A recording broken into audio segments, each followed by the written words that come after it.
So I'm here with my colleague, Larry Diamond. We're both senior fellows at the Freeman Spogli Institute for International Studies. Larry is one of the preeminent experts on global democracy, and we're halfway through December of 2022. It's been an extremely eventful year.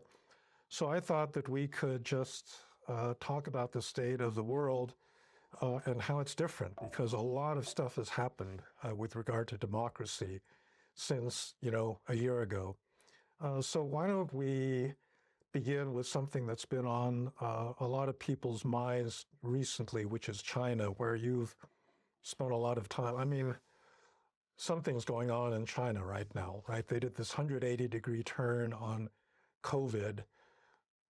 What's your take on where they're going? And then, we also want to get into the geopolitical consequences of, the changes that are going on inside China right now.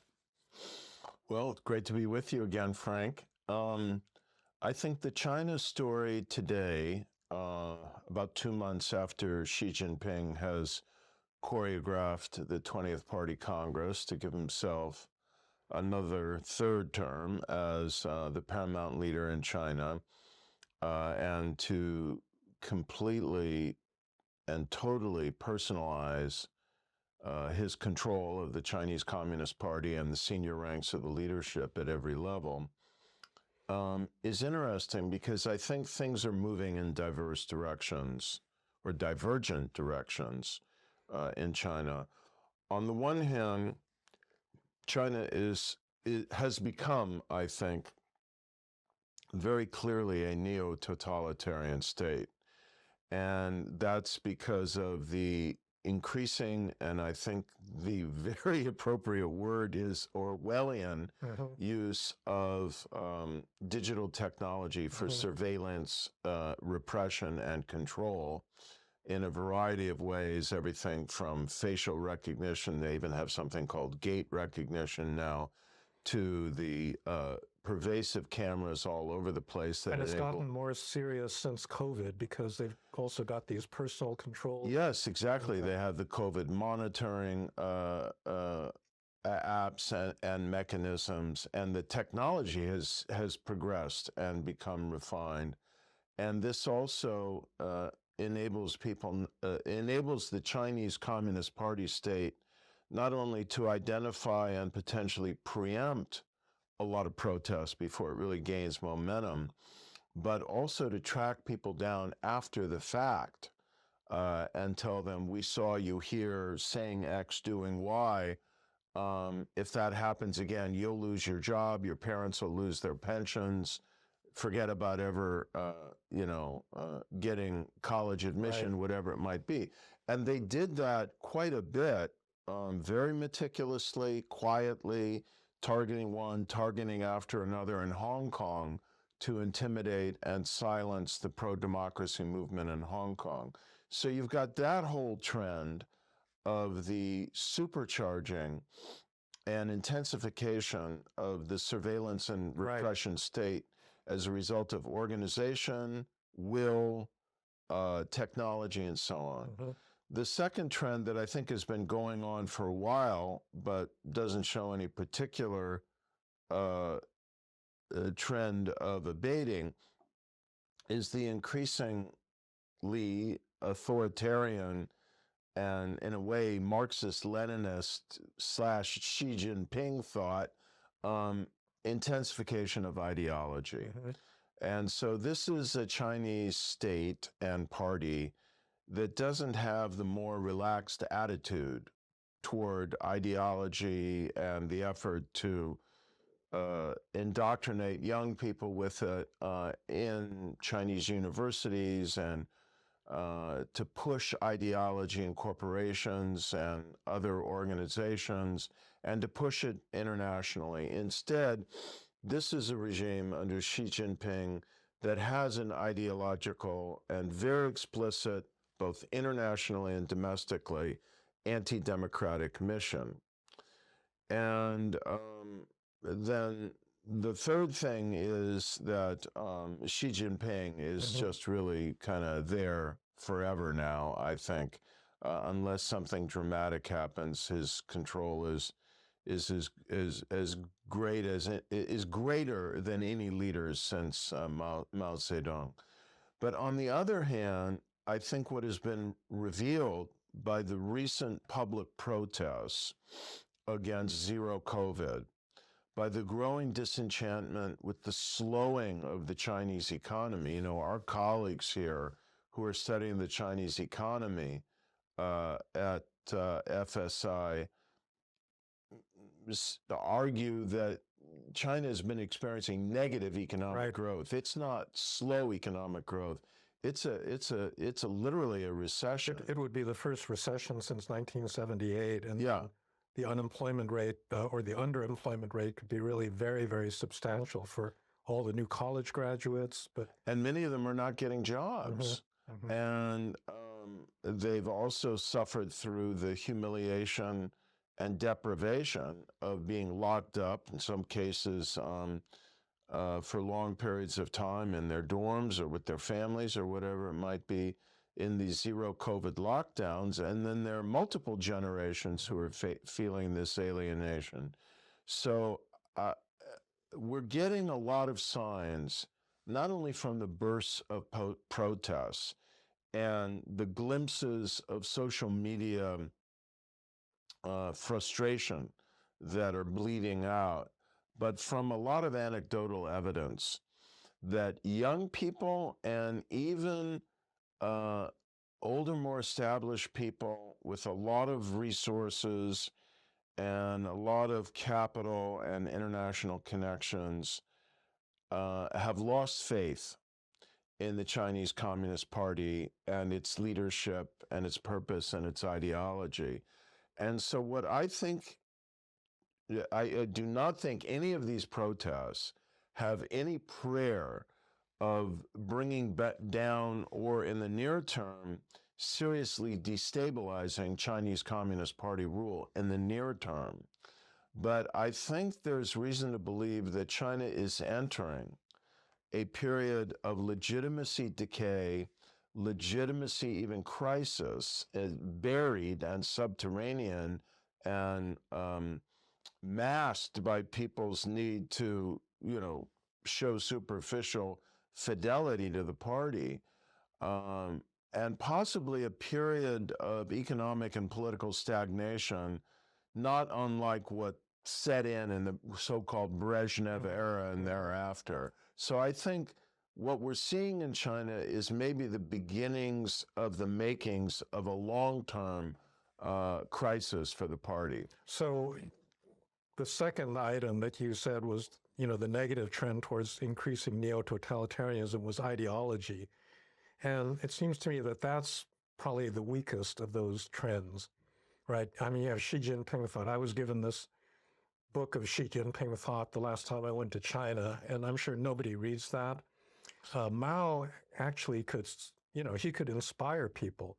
So the young Red Guards that went out during the Cultural Revolution, killing people, humiliating their professors, and so they really believed that stuff, right? I mean, in fact, I remember reading a story where somebody was arrested for simply wrapping a newspaper around a fish that they had bought that had a picture of Mao on it as if it were a holy object. And somehow, I don't think that Xi Jinping is treated as a holy icon, in contemporary China. And I think the protests kind of indicate how superficial any kind of ideological conditioning is.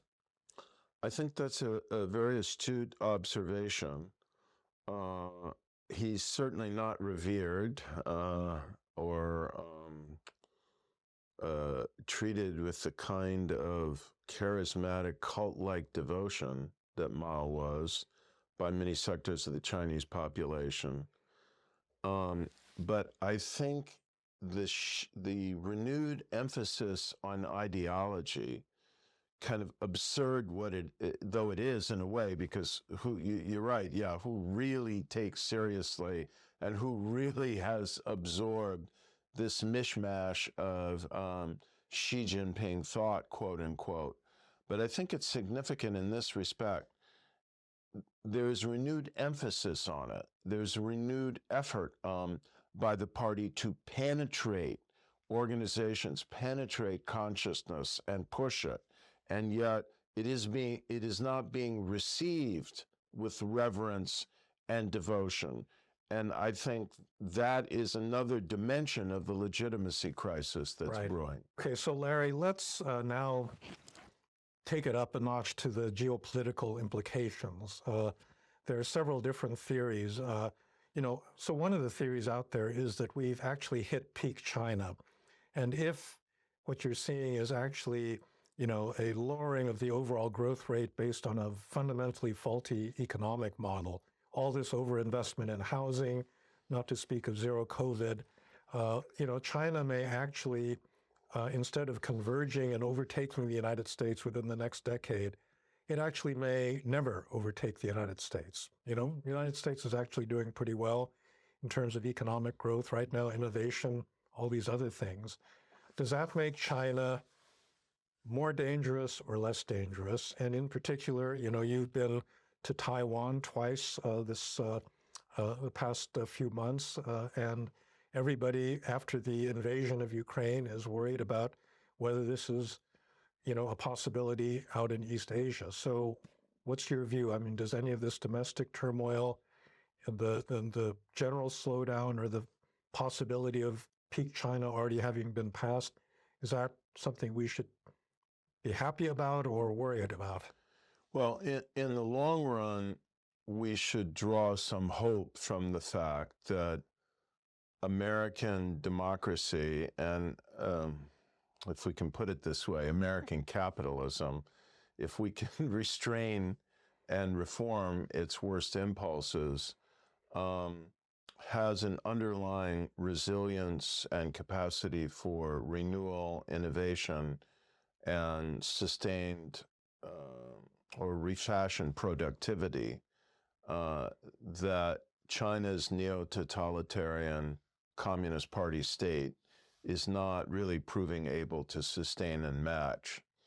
So if it were just a game of global economic competition for who's going to be the largest economy in the world, and if it were just a threat of China someday having an economy 1.5 times as large as the United States, that would make it almost inevitable that it could dictate the global rules, then we'd, I'd say, have more grounds for feeling cautiously optimistic about the future. But I think there are several respects in which we should be alarmed and worried, despite the slowing of the Chinese economy. And in one sense, maybe because of the slowing of the Chinese economy. So first the because and then the despite. The because is the possibility that as Xi Jinping enters a more and more manifest and impossible to deny for him and his intelligence apparatus legitimacy crisis, he may feel the need to achieve a decisive, glorious, historic geopolitical victory to, quote, end the century of humiliation and achieve the historic mission that was not fulfilled in 1949 or any time since of the Chinese Communist Party of taking Taiwan and reunifying it with the mainland.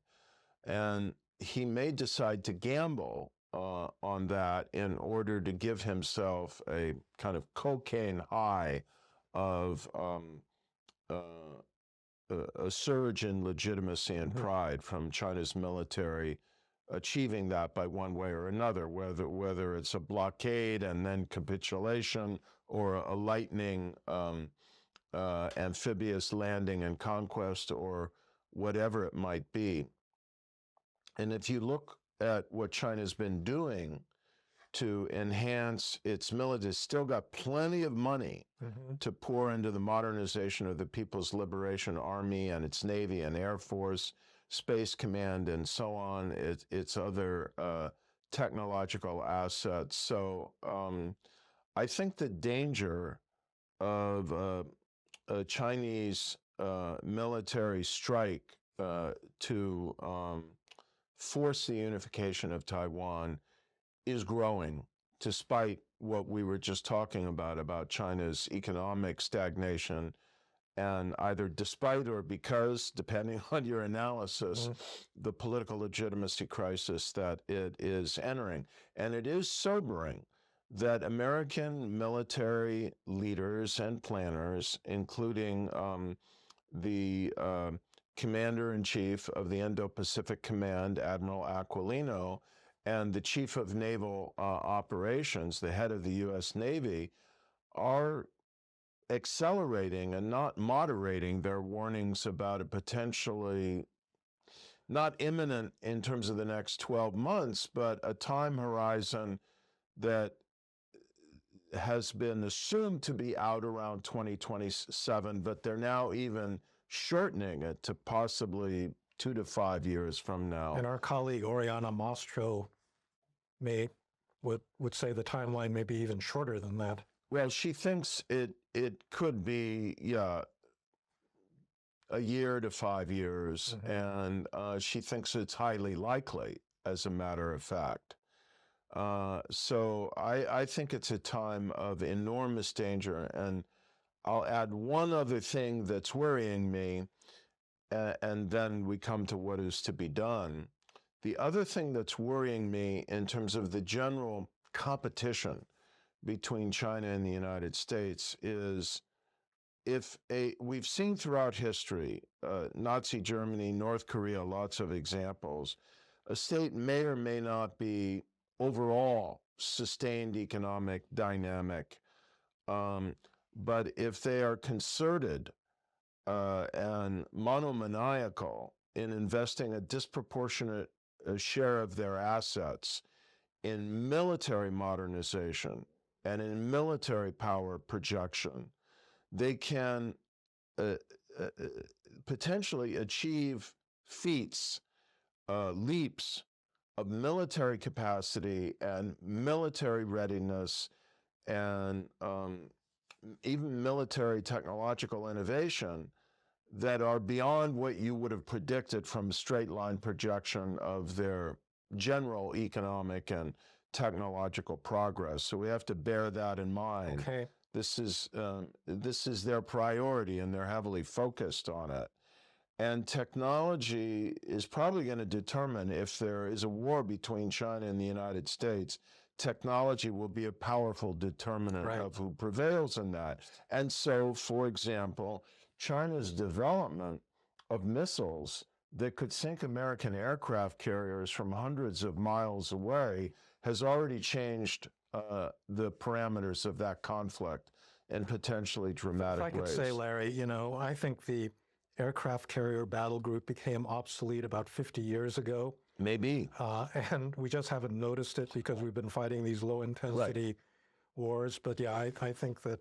So, I mean, whenever it became obsolete, whether it was 5 years ago or 50 years ago, I think there is a growing recognition, and I certainly agree with you that there needs to be a recognition that it's obsolete now.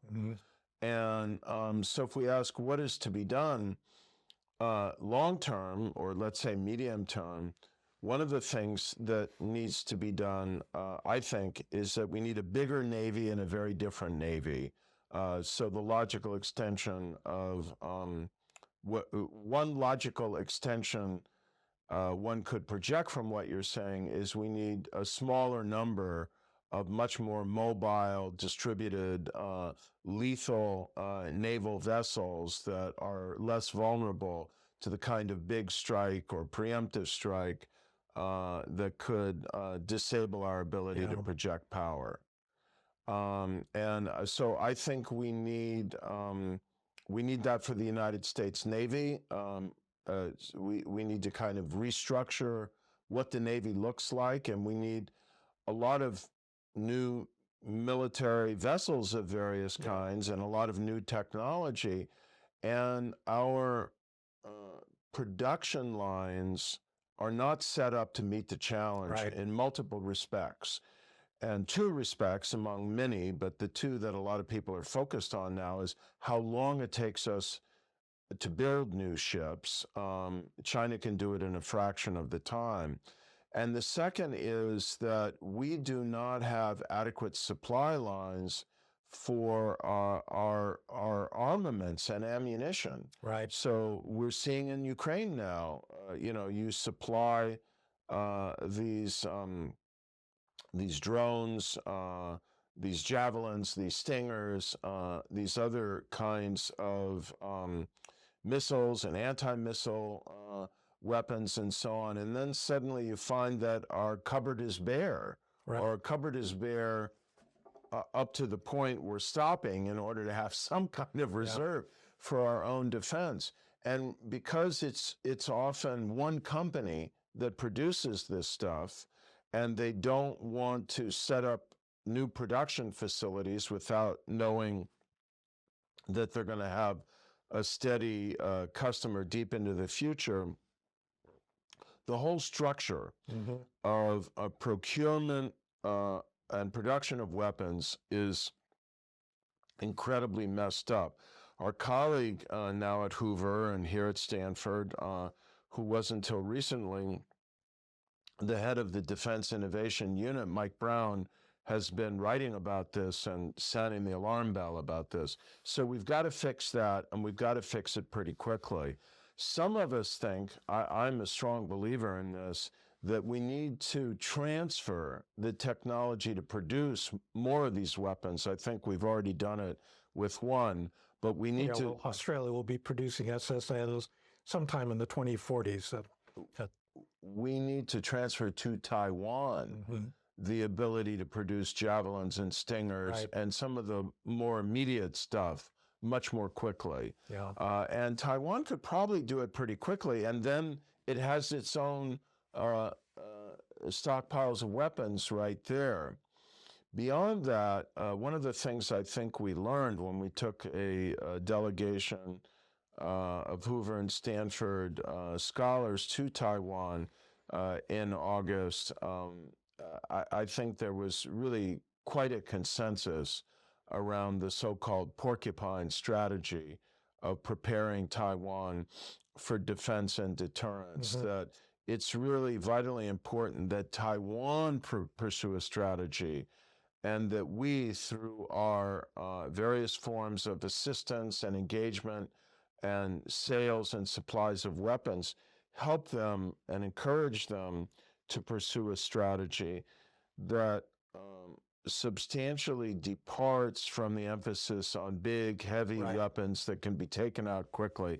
And again, some people call it an asymmetric approach of more emphasis on a distributed, smaller, very mobile, harder to detect, but ready to strike in a lethal way in the face of an invasion or to deter an invasion, different kinds of weapons. And Taiwan as well has other things it needs to do. I think it is likely in the coming year that Taiwan will restore more meaningful mandatory military service. It used to be a couple years, and then they shrunk it to a year, and now it's 4 months of what is widely derided in Taiwan as summer camp. So it needs to get back to at least a year. Policymakers in Taiwan may take it in that direction, but I personally think that Taiwan should require at least 2 years of mandatory military service of men and women. Israel has 3 years for men, 2 years for women. And that not only is going to generate a much larger Taiwan armed forces and a trained and ready reserve of Taiwanese who've been trained militarily. But it's also going to send a very important message because, as you know, so much of this is psychological, that Taiwan has the will to fight. And I think that's that critical with Ukraine. I mean, we wouldn't be supporting Ukraine to nearly the extent that we are if it weren't so clear that the Ukrainians want to help themselves. And Putin might not have invaded to the degree that he has if he had known that Ukraine had this will to fight. So that if China sees that Taiwan is mobilizing to fight, and training to fight and arming to fight in a more intelligent, difficult to counter and resilient way, hopefully what that will achieve is deterrence. There is another angle to this, Frank, that's kind of the opposite end of this that I think the United States needs to be mindful of. So all of this may succeed in persuading the Chinese leadership that they should not shift, and a growing number of American military and foreign policy experts worry that under Xi Jinping, China is shifting from a strategy of deterring movement toward independence to a strategy of compelling reunification. But if we can persuade China to back off from that shift and retreat to its previous position of deterring movement toward independence, then we still have a political and diplomatic imperative to make it clear to Taiwan that that's still our policy, and that all of this assistance, all of this military backing, all of this deterrence on the American side, and all of the risk that we may go to war to help Taiwan defend itself is dependent on their pretty rigorous and disciplined maintenance of the status quo. And because we are coming to the end of the second presidential term of President Tsai Ing-wen in Taiwan, who has been a very disciplined, very careful, I think very responsible steward of Taiwan's posture in this regard, there's no guarantee that the next president of Taiwan will be quite so disciplined, moderate, careful, restrained. Right. So we may need to do some reminding of what our bottom lines are. If I could say one thing that would give us a little bit more hope in this military scenario is that China has no experience in managing a complex theater-wide campaign. It hasn't fought a war since the war with Vietnam in 1979. We're seeing, you can't transfer the lessons from Ukraine directly to Taiwan, but Russia cannot manage a large, complex, theater-wide operation. And, however much money China has spent modernizing its forces doesn't give it that ability if you actually haven't used that capability. So I hope that the Chinese leadership is aware of, this particular deficit, because it's one that certainly the Russians didn't understand before they moved. There's some recent evidence that Xi Jinping is not unaware of it, because the person he just elevated to the, in essence, as I understand it, the equivalent of the chairman of the Joint Chiefs of Staff in the United States, the top PLA military commander, is a veteran of that 1979 war with Vietnam. So he wanted someone who had some kind of experience in fighting a war. But I don't know. I'm just very cautious about extrapolating one way or another. And even if you and others who've made this point are right, that this will significantly handicap China's warfighting ability if it launches an all-out military assault, and even if Taiwan should prevail, you have to ask at what price. The destruction could be enormous. And keep in mind that Taiwan provides from Taiwan's own soil, I don't know, something like half of all the semiconductors in the world, and over 90% of the highest end semiconductors, the most advanced bleeding edge semiconductors. The devastation to the global economy from what would certainly be a massive disruption in the supply of semiconductors, some people think would cause a global depression. Yeah, well, that's very possible. Let's move on to the other set of protests that's been going on in Iran. So it's now been more than 2 months since Mahsa Amini was killed in custody for not wearing her hijab the right way. The protests, I mean, they've staged public executions now of protesters. They've arrested, hundreds of people. They've used force against the protesters, and yet they're continuing. And you're seeing many more signs of different sectors of Iranian society come out against the regime, including the Bazaris. So if you remember back to the original 79 revolution, it was actually not led by students or young people or the educated. It was led by these bazaar merchants that, didn't like the Shah, and that was really what forced the regime down. And now you're getting, those kinds of social groups joining into this general attack. And it's interesting because it's not just an attack on the hijab policy. I mean, obviously, the whole attitude of the Iranian regime towards women is atrocious. And that is a very specific complaint, which is why women have been so much on the front lines of this set of protests. But, people are calling for the end of the Islamic regime. In fact, our former Draper Hills fellow, Saeed Golkar, is of the opinion that once this revolution plays itself out, Iran could emerge as the most secular country in the entire Middle East because people are just so sick of, this clerical regime. But what's your general, view of what's been going on there?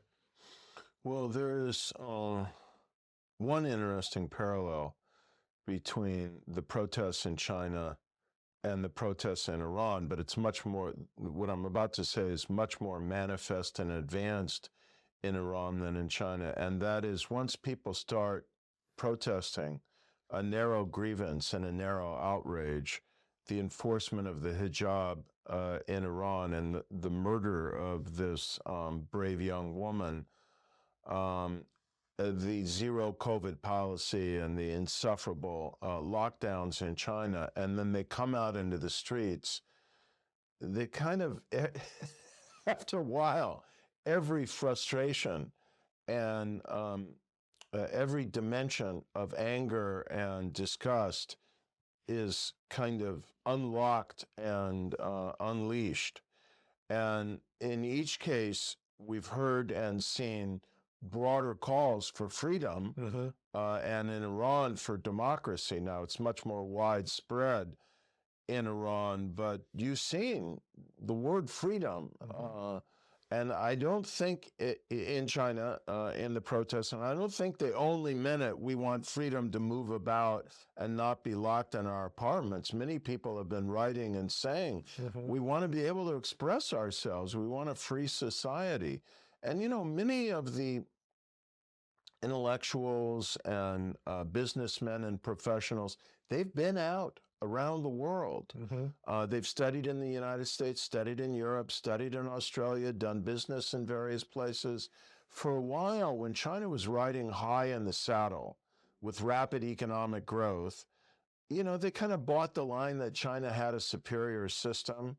But now that economic growth has been suspended and may be absent for some time to come, and that the regime's performance in material terms is so abysmal, the freedom of the West is starting to look much more attractive. I think that story has been a much longer story in Iran. We saw protests like this, in some ways more focused, in some ways less diffuse in Iran in 2009 with the Green Movement, so this isn't the first time. But this has gone on much longer and it's much deeper. It has gone on longer, it has gone on deeper, but in some respects, it's less threatening. And the reason why I say that is in 2009, there was an alternative government in waiting. And the alternative government had actually, it was a liberal within the system, but he had won the election. And so there was a logical conclusion to the protests that could easily have been implemented that would have led at least to some kind of real evolution in the nature of the regime. in this case, as a political scientist who studies a little bit social movements and democratic transitions, I think the movement in Iran is missing some very powerful requirements for successful regime change. And the three that come to mind are leadership, organization, and strategy. And I really don't see any of those. I just see a surge of diverse, connected, empowered, inspired, uh, outraged, and no doubt very courageous protests all over the country. Now, people say, well, if you have a leaderless movement, it's not so easy to defeat it. In 2009, they could detain Mousavi, the winner of the 2009 presidential election, even though they didn't give it to him and Ahmadinejad became president, and kind of disable the leadership of the movement. True. But in this case, it isn't apparent yet where the alternative leadership is going to come from and what the alternative, structure of some possible change is going to be. And so what this says to me is that unless there's some kind of subterranean organization that's emerging, and unless these ongoing disruptions result in splits in the regime, that's the key. It may go on for a long time, but they'll just kill a growing number of people. And the odds are, I wouldn't want to predict this decisively, but I think the odds are that they would survive this.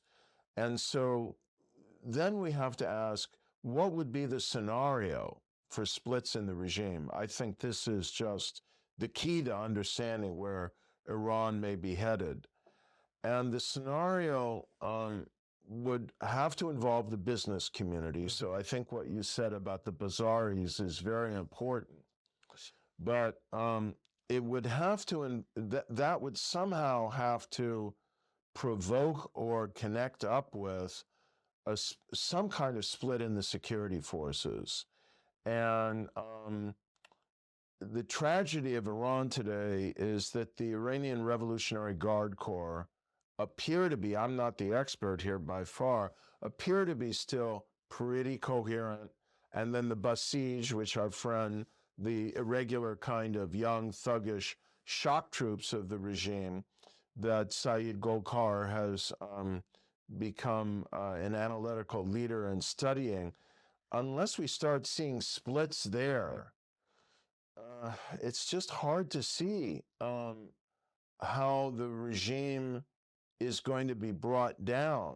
It's certainly not going to yield. It's got nowhere to go. Mm-hmm. So where's it going to fly to? Yeah. And it's got a revolutionary and ideological core to its reality that makes it more resilient. If you follow this recent book of Steve Levitsky and Lucan Way. So I don't want to dismiss the possibilities here. It's clearly, I think, the most serious crisis that the Islamic Republic has faced since 1979.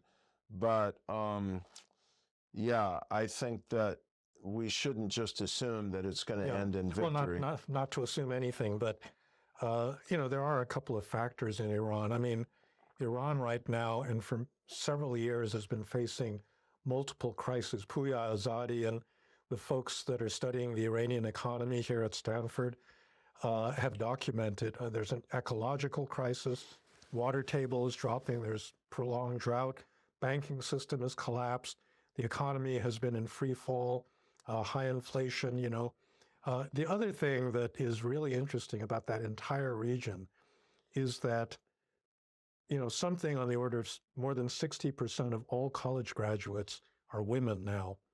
And by the way, this is not true just in Iran. This is true in Saudi Arabia, in the Emirates, in all of those conservative Gulf countries.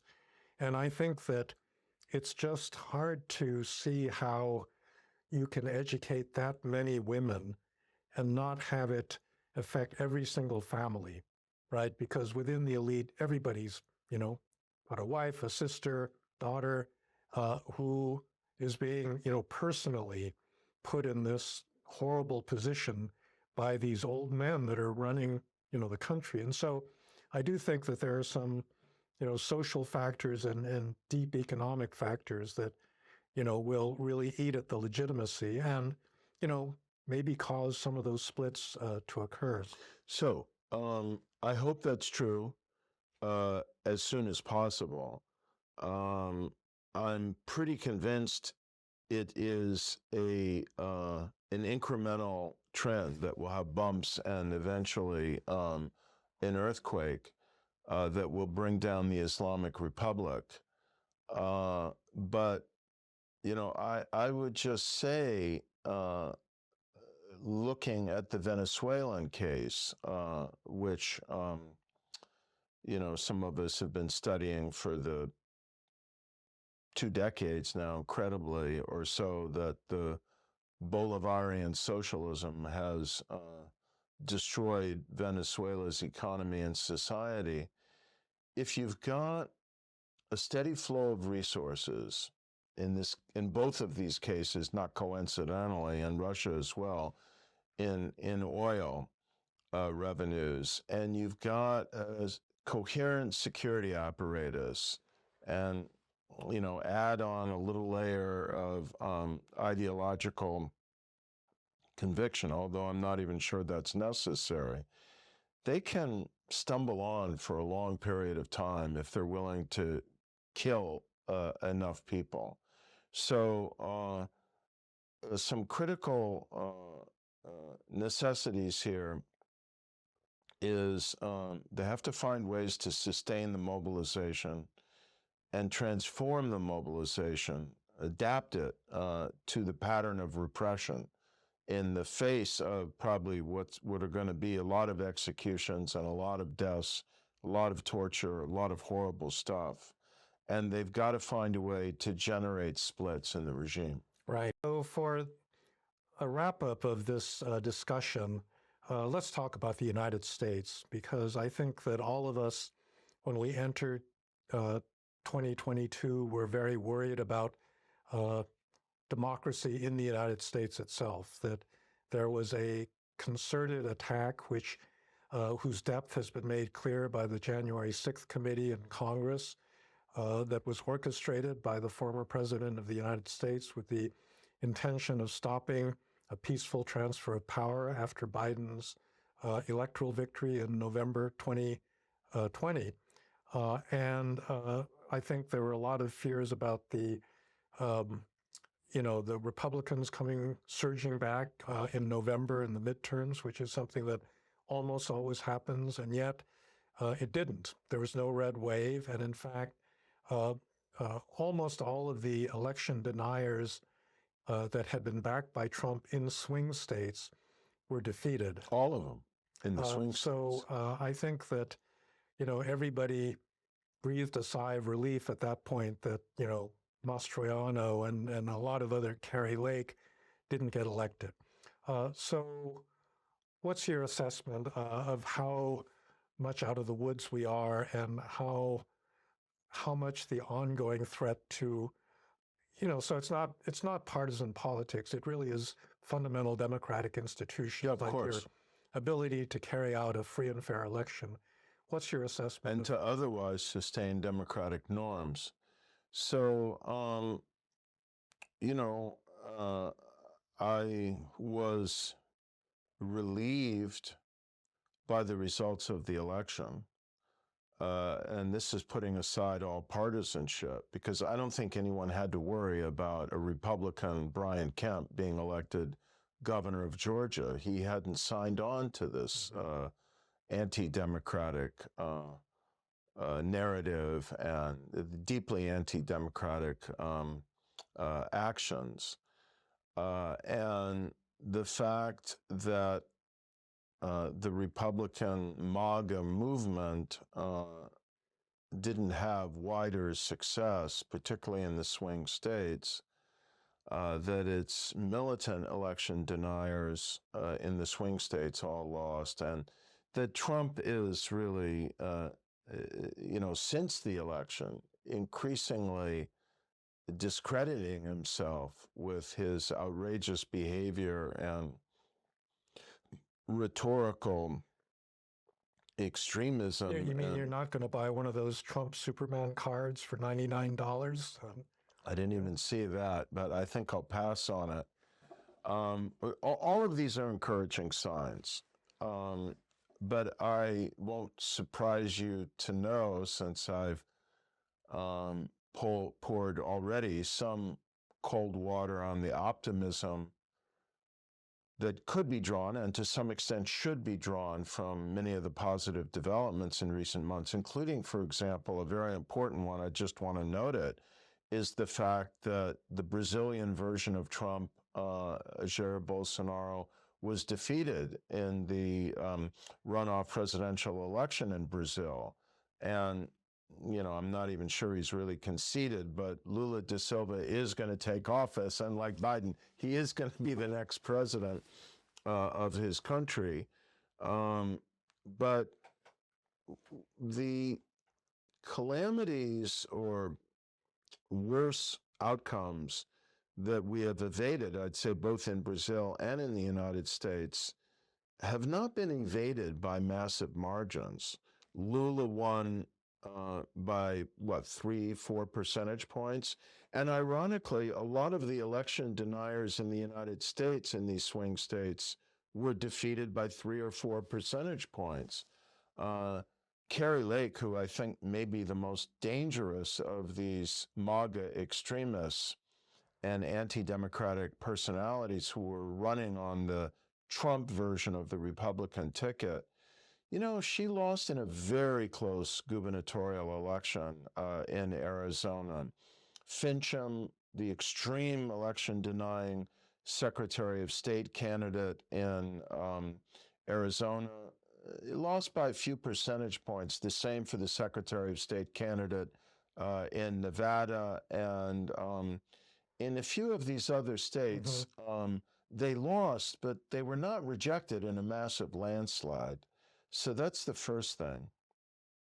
The second thing is that we don't see from the emerging House of Representatives Republican leadership anything approaching a clear principled denunciation of all of this stuff that is continuing to come out of Trump's mouth and behavior, straight to the most recent outrage of him meeting with a virulent anti-Semite and pro-authoritarian personality, to the point where it's clear that his Jewish daughter and son-in-law have had it with him. And I'm a little worried, Frank, that Democrats, capital D, and Democrats, small d, may relax too much from the relatively good news of this election and the feeling that we've kind of pulled back from the brink, to think that now the danger is over. It, to my mind, is not even close to being over. And I say that for multiple reasons. One is, although I think the odds of Trump becoming the Republican nominee again have diminished substantially, because he's increasingly erratic, and I think may be actually psychologically deteriorating to a much more obvious degree.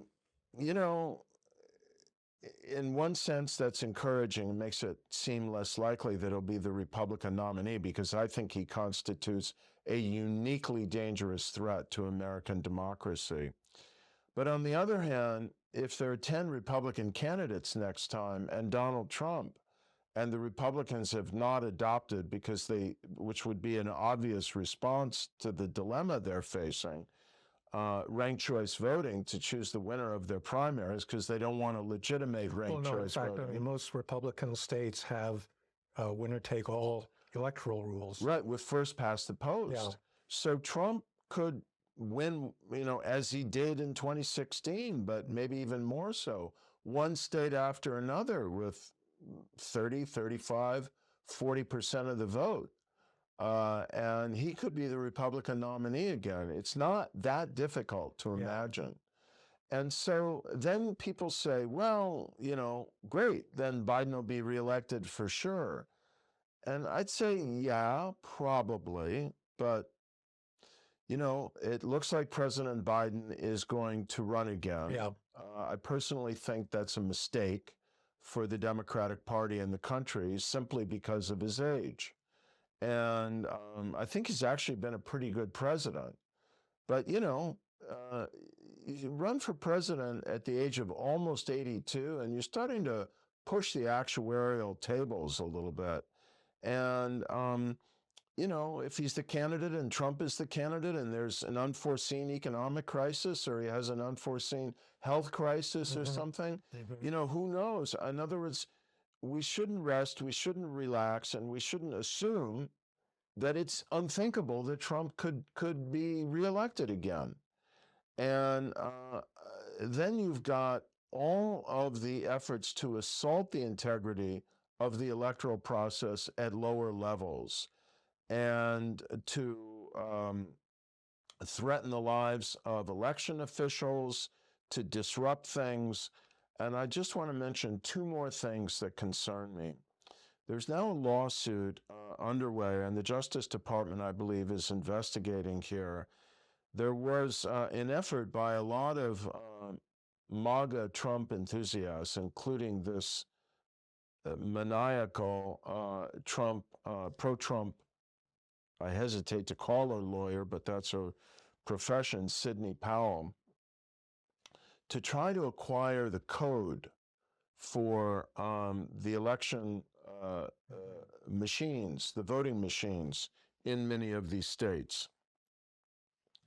And that is a vulnerability and a target that we need to be very, very vigilant about. And it's extremely important that whenever voting machines are used, that we have a verifiable, auditable record of all the votes so that there can be a reliable recount. And it's not enough to have the machine just spit it out. We've got to be sure that the machine is spitting out something that represents what the voter put into it and not what the machine may be manipulating, and that the voter can look at it, verify it, put it in a ballot, in an envelope, and so on. Anyway, that's one thing. The second thing I'm about to say is now heavily influenced. I don't mean to present any competition to your podcast, but one of the most stunning podcasts I've ever listened to is Rachel Maddow's 8-part account of the far-right, ultra-right, pro-Nazi, extremist, anti-democratic movement in the United States on the eve of World War II in 1939-40. It's called Ultra. And there was then, with Nazi sympathizers feeding speeches to a United States senator, with diffuse pro-Nazi sentiment around the country, including a very organized effort, anti-Semitic effort in my home city of Los Angeles, which had penetrated the highest ranks of the police and the sheriffs, theft of heavy weapons from armories and arsenals of the military around the country, a catastrophic explosion of gunpowder factories for the United States military on the East Coast, and heavily armed cells of pro-Nazi extremist sympathizers around the country. Pretty, now looking back in retrospect, pretty scary effort to potentially bring down the United States government, assassinate much of the congressional leadership, and try and institute a pro-Nazi authoritarian government in the United States with a kind of MAGA-like figure. He never ran for president, but had the kind of charismatic broadcast appeal that Trump has, Father Coughlin, as the kind of, in this sense, purely theological, but also kind of ideological and propagandistic epicenter and promoter of this. And, you look at what the plot that the German democratic security officials have just broken in Germany. It seems preposterous, this, bizarre, eccentric East German 13th descendant aristocrat who is planning to crown himself as the leader of a new authoritarian Germany. But the key point to be made, Frank, is that back in the late 30s, around 1940, and again in Germany today, not 20 years ago, not 60 years ago, today, these far-right extremist, ideologized, anti-Semitic, anti-democratic movements had penetrated senior ranks of the military and security forces. And we know there were at least a few serving police officers and military reservists there, in the Capitol, on January 6th, and many retired military people with military training and strategies and the acquisition of military-style weaponry. And I just think this is an important respect in which we cannot relax. In an era of conspiracy theories and QAnon and the poison on the internet with its intense virality, and in a new era of what's coming with deep fakes and not only highly convincing video records of, what could be 6 months from now, a fake you and a fake me having a conversation where we're really talking about, overthrowing the U.S. Do we know that we're actually not fakes right now? Well, yeah, I'd say anyone who doubts it, send me an email and I'll tell you, I'll verify this. But in any case, that's the point. Yeah. And as we get into a world of misinformation and disinformation, where it's easier and easier to generate a more and more potent and persuasive QAnon outrageous conspiracy theory, and to call everything into question, I just think we're facing some new challenges. So the point I'm making is not that we didn't make progress in the year 2022. At home and abroad, we did. But I think we're still facing formidable challenges to the norms and institutions of democracy that are going to really require high levels of vigilance for a long time to come. Well, Larry, I was hoping that for this year-end wrap-up, we could take a more optimistic note and not relax, because we should never relax, but take some comfort in the fact that many things that could have gone really disastrously wrong didn't go wrong. We should. And as we go into the holiday season, I'm going to be vigilant, so Good. I will be watching out for those coup makers and so forth. By the way, so I guess if you haven't seen this, apparently Maggie Haberman says that when Trump came back from the hospital, having had COVID, if you remember, he returned to the White House in very dramatic lighting, and apparently he actually wanted to wear a Superman costume underneath his suit, and he wanted to rip it open and take off his mask. So in the end, all he did was take off the mask. So now he was going to make this big announcement yesterday. Everybody thought that this was going to have something to do with his campaign. And the big announcement was that you can buy a Trump Superman digital card for $99. And so it's so bizarre that a former president of the United States would be engaging in this kind of, and if you look at the card, you say, what kind of an idiot would buy this thing? And yet they're going to be, I don't know, tens, hundreds of thousands of Americans that are going to shell out their hard-earned $99 to buy one of these things. He has a lot of true believers, and he still has an intense, devoted following. And he also has not lost any of his greediness. Well, that's for sure true, or any of his need for money if he's really thinking of running for president again. I repeat, if you look at the pattern of his behavior, probably including what you just described, I think there are signs of what I consider to be further mental deterioration and further degradation of whatever very shallow impulse controls he once had, or, elements of, systemic rationality. But politics can be very unpredictable. That's right. So one man's Superman is another man's Lord Voldemort. Okay, well, thank you very much for listening to the podcast. I should have noted at the outset that Larry and I are both board members and co-founders of American Purpose. So this video is going to be on the Frankly Fukuyama YouTube channel. It's also going to be a podcast on Democracy IRL, which is put out by the Center on Democracy, Development, and the Rule of Law, where Larry and I are both faculty members. So I hope you can either watch the video or listen to the podcast, and certainly read American Purpose, the online magazine devoted to the defense of liberal democracy around the world. So Larry, thanks very much. Thank you, Frank. Happy holidays. Happy holidays to all. Let's celebrate the progress in 2022. All right, very good. All right.